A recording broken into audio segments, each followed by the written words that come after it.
জি জি জি ধন্যবাদ। যিনি জিয়া রহমান ফাউন্ডেশনের প্রেসিডেন্ট। জি ধন্যবাদ। বিসমিল্লাহির রহমানির রহিম। শহীদ রাষ্ট্রপতি জিয়া রহমানের 89তম জন্মবার্ষিকী উপলক্ষে আয়োজিত আজকের এই অনুষ্ঠানের সম্মানিত সভাপতি, মঞ্চে উপস্থিত বিএনপি স্থায়ী কমিটির সদস্য, সম্মানিত সদস্য জনাব নজরুল ইসলাম খান, উপস্থিত সম্মানিত আলোচকবৃন্দ, আমার সামনে উপস্থিত সকল উপস্থিতিবৃন্দ, সাংবাদিক ভাইরা, আসসালামু আলাইকুম। আজকে আমার আসলে এখানে কথা বলার কথা ছিল না। পরে আয়োজকবৃন্দ আমাকে বললেন যে অল্প কথা বলতে হবে। আমি আজকে এখানে জিয়া রহমান ফাউন্ডেশনের চেয়ারম্যান হিসেবে অথবা বিএনপির একজন কর্মী হিসেবে ঠিক বলতে চাই না। আমি শহীদ রাষ্ট্রপতি জিয়া রহমানের সন্তান হিসাবে আজকে হয়তো দুটো কথা আপনাদের সামনে তুলে ধরবো। আমি প্রথমেই ধন্যবাদ জানাচ্ছি আজকের আলোচকবৃন্দ যারা মঞ্চে থেকে এতক্ষণ বিভিন্নভাবে আমার বাবা শহীদ রাষ্ট্রপতি জিয়া রহমানকে তুলে ধরেছেন আজকের উপস্থিতিবৃন্দের সামনে, একই সাথে দেশবাসীর সামনে। আমরা যদি খেয়াল করে দেখি, আমরা আলোচকবৃন্দ যে সকল বিষয়ে আলোচনা করেছেন শহীদ রাষ্ট্রপতি জিয়া রহমানের ব্যাপারে, আমরা মোটামুটিভাবে হয়তোবা তিনভাবে আমরা দেশের প্রয়োজনে, মানুষের প্রয়োজনে, সময়ের দাবিতে বিভিন্নভাবে যদি আমরা পর্যালোচনা করি, শহীদ রাষ্ট্রপতি জিয়া রহমানকে আমরা হয়তো তিনভাবে দেখতে পাই, যেটি ছিল সময়ের দাবি বা পরিস্থিতির কারণে। প্রথম যদি আমরা দেখি একজন সৈনিক হিসাবে, একজন সৈনিকের কমিটমেন্ট হচ্ছে তার দেশের প্রতি, দেশের মানুষের প্রতি, দেশের মাটির প্রতি, দেশকে রক্ষা করা, দেশের মানুষের কে রক্ষা করা, সার্বভৌমত্বকে রক্ষা করা। আমরা দেখেছি শহীদ রাষ্ট্রপতি জিয়া রহমান যখন সময় এসেছে দেশের স্বাধীনতা রক্ষা করা বা স্বাধীনতা ছিনিয়ে আনার, আমরা যখন দেখেছি সময় এসেছে দেশের মাটিকে রক্ষা করা শত্রুর কবল থেকে, আমরা যখন দেখেছি যে সময় এসেছে দেশের মানুষকে রক্ষা করা, দেশের মাটি সার্বভৌমত্বকে রক্ষা করা, সেই সময় শহীদ রাষ্ট্রপতি জিয়া রহমান স্বাধীনতার ডাক দিয়েছেন। মুক্তিযোদ্ধা যারা ছিলেন, যারা যুদ্ধ করেছেন, তাদেরকে ঐক্যবদ্ধ করার চেষ্টা করেছেন, উজ্জীবিত করেছেন মানুষকে মুক্তিযুদ্ধে এগিয়ে আসার জন্য। এবং একজন সৈনিক হিসেবে যা দায়িত্ব, সেই দায়িত্ব উনি সর্বোচ্চ দিয়ে উনি পালন করেছেন। এবং আলহামদুলিল্লাহ, আল্লাহর মতে বাংলাদেশের মুক্তিযোদ্ধাদেরকে সাথে নিয়ে যুদ্ধ করে দেশ স্বাধীন করেছিলেন ওনারা সকলে মিলে। কাজেই খুব সংক্ষেপে যদি দেখি, একজন সৈনিকের যে দায়িত্ব, সেই দায়িত্ব উনি পালন করেছেন।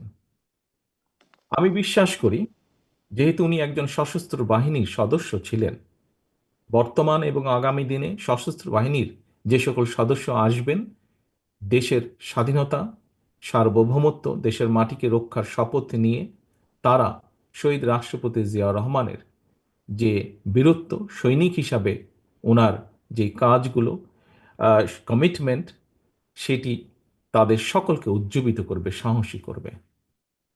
এরপরে যদি আমরা দেখি, সময়ের প্রয়োজনে, দেশের প্রয়োজনে, পরিস্থিতির কারণে শহীদ রাষ্ট্রপতি জিয়া রহমানকে একজন রাজনীতিবিদ হিসাবে আমরা দেখেছি। একজন রাজনীতিবিদের যেই কাজ, উনি একজন সৈনিক হয়েও তারপরে যখন উনি রাজনীতিবিদ হিসাবে আবর্তিত হলেন বা রাজনীতিবিদ হিসাবে উনি যখন কাজ শুরু করলেন, সেই সময় আমরা দেখেছি যে উনি ঢাকা শহরের ভিতরে বসে থাকেননি।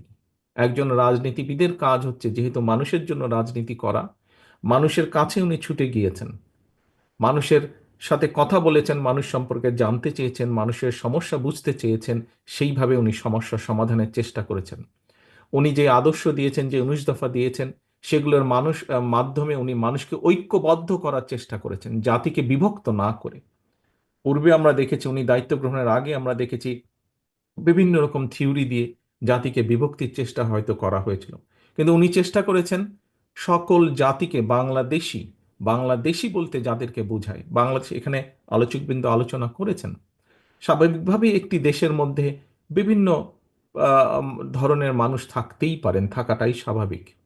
উনি চেষ্টা করেছেন সকলকে এক জায়গায় নিয়ে আসার জন্য, এবং সবচেয়ে সেটি ধর্ম, বর্ণ, সকল কিছুর উপরে গিয়ে উনি একটি পরিচয় দিয়েছিলেন, আমরা বাংলাদেশি, যেই পরিচয়ে আমরা আজকে সমগ্র বিশ্বে পরিচিত।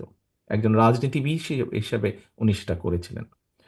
এবং আজকে এত বছর পরেও আমাদের যে এই দল বাংলাদেশ জাতীয়তাবাদী দল, যার একজন কর্মী আমি, সামনে যারা বসে আছেন অনেকেই তার কর্মী, মঞ্চে উপস্থিত আছেন কয়েকজন এই দলের কর্মী হিসাবে, নেতা হিসাবে। আমরা দেখেছি যে উনি রাজনীতিবিদ হিসাবে সফল ছিলেন বলেই আজকে আমরা বাংলাদেশ জাতীয়তাবাদী দলকে, ওনার চলে যাবার পরেও, এত বছর পরেও আমরা এই দলকে মানুষের মধ্যে ধরে রাখতে পেরেছি। যদি বল এরপরে যদি আমরা দেখি একজন স্টেটসম্যান হিসাবে, একজন স্টেটসম্যানের কাজ কি? একজন স্টেটসম্যানের কাজ হচ্ছে দেশের মানুষের দেশের মানুষকে সঠিকভাবে পরিচালনা করা, দেশকে সঠিকভাবে পরিচালনা করা। একজন স্টেটসম্যানের কাজ হচ্ছে দেশের মানুষের সমস্যার সমাধানগুলো করা।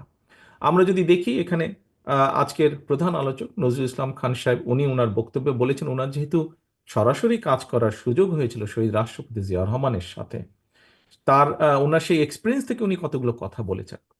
কাজে আমরা যদি দেখি, যেমন আজকে আমরা আলাপ করছি, প্রায়ই আমরা বলে থাকি দুটো বিষয় নিয়ে। বাংলাদেশের যে বৈদেশিক মুদ্রার যে সোর্স, একটি হচ্ছে গার্মেন্টস শিল্প, আরেকটি হচ্ছে প্রবাসীদের রেমিটেন্স। এই দুটোও কিন্তু, এই দুটোতে জিয়া রহমান সাহেবের অবদান আছে। এই দুটোকে বাস্তবায়নের জন্য উনি উদ্যোগ নিয়েছিলেন এবং আলহামদুলিল্লাহ সফলও হয়েছিলেন। একজন আ- এরপরে অনেকগুলো বছর গিয়েছে, কিন্তু আমরা এখন পর্যন্ত সেভাবে বড় কোনো সেক্টর বের করতে সক্ষম হইনি যা আমাদেরকে বৈদেশিক মুদ্রায় সাহায্য করবে। কাজে স্টেটসম্যান হিসাবে উনি দেশের বেকারদের কর্মসংস্থানের ব্যবস্থা করেছিলেন। উনি স্টেটসম্যান হিসাবে সমস্যার সমাধান করেছিলেন দেশের বৈদেশিক মুদ্রার। উনি স্টেটসম্যান হিসাবে সমস্যার সমাধান করেছিলেন বহু মানুষের কর্মসংস্থানের ব্যবস্থা করেছিলেন দেশে এবং বিদেশে। এবং শুধু তাই নয়, প্রবাসীদের মাধ্যমে এবং একই সাথে গার্মেন্টস এর যে আজকে যে প্রসার, এর মাধ্যমে আমরা আমাদের দেশকেও বিশ্ব দরবারেও কিন্তু তুলে ধরতে পেরেছি প্রবাসীদের মাধ্যমে। এবং এই গার্মেন্ট শিল্পের মাধ্যমে বহু পৃথিবীর বিলিয়ন্স অফ মানুষ কিন্তু একটি বড় অংশ বাংলাদেশের সাথে পরিচিত আছে। প্রিয় সহকর্মীবৃন্দ, একজন স্টেটসম্যান হিসেবে যদি আমরা অন্যদিকেও দেখি, তাহলে আমরা এখানে উজ্জ্বল সাহেব বলেছেন কিভাবে উনি দেশের শিল্প সংস্কৃতিতে অবদান রেখেছেন।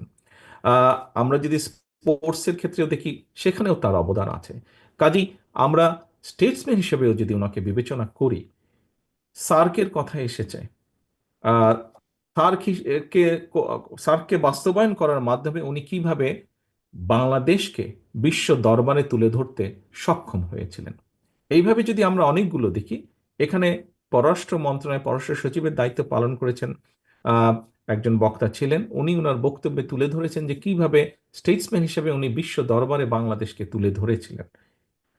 কাজী প্রিয় সম্মানিত উপস্থিতিবৃন্দ, আমরা একজন রাজনীতিবিদ, একজন সৈনিক, একজন স্টেটসম্যান যেভাবেই দেখি না কেন শহীদ রাষ্ট্রপতি জিয়া রহমানকে, বলা যায় প্রায় সকল ক্ষেত্রেই উনি সফল হয়েছিলেন। এখানে ফাহাম ওনার বক্তব্যে একটি কথা বলেছিলেন যে সাধারণত ওই পরিবেশে একজন মানুষ যেই ভুলগুলো করতে পারেন, শহীদ রাষ্ট্রপতি জিয়া রহমান সেই ভুলগুলো করেন নাই। আহ, আমরা ওনার সৈনিক হিসাবে, ওনার সৈনিক জীবন থেকে, ওনার রাজনীতিবিদ জীবন থেকে, ওনার স্টেটসম্যানের জীবন থেকে আগামী দিনের ভবিষ্যৎ নেতৃবৃন্দ যারা আসবে বাংলাদেশে, ভবিষ্যৎ সৈনিক যারা আসবেন বাংলাদেশে, ভবিষ্যৎ রাজনীতিবিদ যারা দেশকে পরিচালনা করবেন, আমি দৃঢ়ভাবে বিশ্বাস করি প্রত্যেকের জন্য অনেকগুলো অনুকরণীয় হোক, অথবা অনেকগুলো এক্সাম্পল হোক, অনেকগুলো বিষয় উদাহরণস্বরূপ হোক, ওনার কাছ থেকে আমরা নিতে পারবো, যা এই দেশকে, এই দেশের মানুষকে একটি উজ্জ্বল ভবিষ্যতের দিকে নিয়ে যেতে সক্ষম হবে বলে ওনার সন্তান হিসেবে আমি দৃঢ়ভাবে বিশ্বাস করি। পরিশেষে পরিশেষে আমি আবারও জিয়া রহমান ফাউন্ডেশনের আয়োজক বৃন্দকে আন্তরিকভাবে ধন্যবাদ জানাচ্ছি, এবং বিশেষ করে আমি আলোচক বৃন্দ যারা আজকে অত্যন্ত মূল্যবান আলোচনা করেছেন। অনেক দিন পর অনেক সুন্দরভাবে আমরা জিয়া রহমানকে তুলে ধরতে পেরেছি জাতির সামনে, দেশের মানুষের সামনে। সেই আলোচক বৃন্দ যারা এই কাজটি করেছেন, তাদের সকলকে আন্তরিকভাবে ধন্যবাদ জানিয়ে আমি আমার বক্তব্য শেষ করছি। আল্লাহ হাফেজ।